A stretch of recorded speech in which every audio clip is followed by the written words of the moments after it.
Viral video kamera pengawas atau close circuit television, CCTV, yang memperlihatkan aksi begal terhadap seorang kurir yang tengah berteduh di Jalan Maksudi RW 4 Kelurahan Panjunan, Kecamatan Astana Anyar, Kota Bandung, viral di media sosial.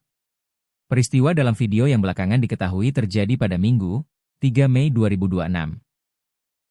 Siang itu memperlihatkan kurir yang tengah berteduh menjadi korban kejahatan saat komplotan begal mendekati dan tiba-tiba menodongkan senjata tajam dan membawa kabur kendaraan korban yang masih dipenuhi sejumlah paket. Keterangan kepolisian. Kapolsek Astana Anyar, Kompol Fetrizal S., menjelaskan bahwa peristiwa itu terjadi Minggu siang sekitar pukul 13.30 waktu Indonesia Barat. Saat itu, korban yang berprofesi sebagai pengantar paket atau kurir tengah berteduh di depan salah satu rumah RT April 04 Kelurahan Panjunan, Kecamatan Astana Anyar, Kota Bandung, lantaran kondisi hujan lebat.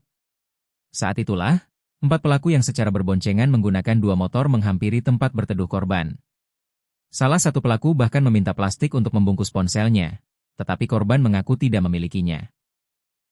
Tak lama kemudian, situasi berubah tegang ketika salah satu pelaku mengeluarkan pisau lipat yang disembunyikan di bagian perut dan menodongkannya ke arah korban.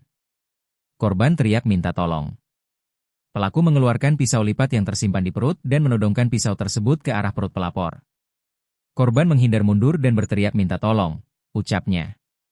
Merasa terancam, korban berusaha menghindar sambil mundur dan berteriak meminta pertolongan.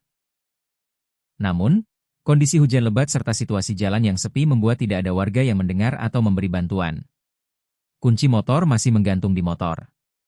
Setelah itu, pelaku membawa motor beserta paket yang belum dikirim ke pemesan yang berjumlah 12 buah paket, ucapnya. Pihak kepolisian bergerak menindaklanjuti kejadian ini. Para pelaku terekam kamera pengawas di sekitar lingkungan permukiman tersebut. Penyelidikan pun dilakukan. Pihak kepolisian pun telah meminta keterangan korban atas peristiwa tersebut.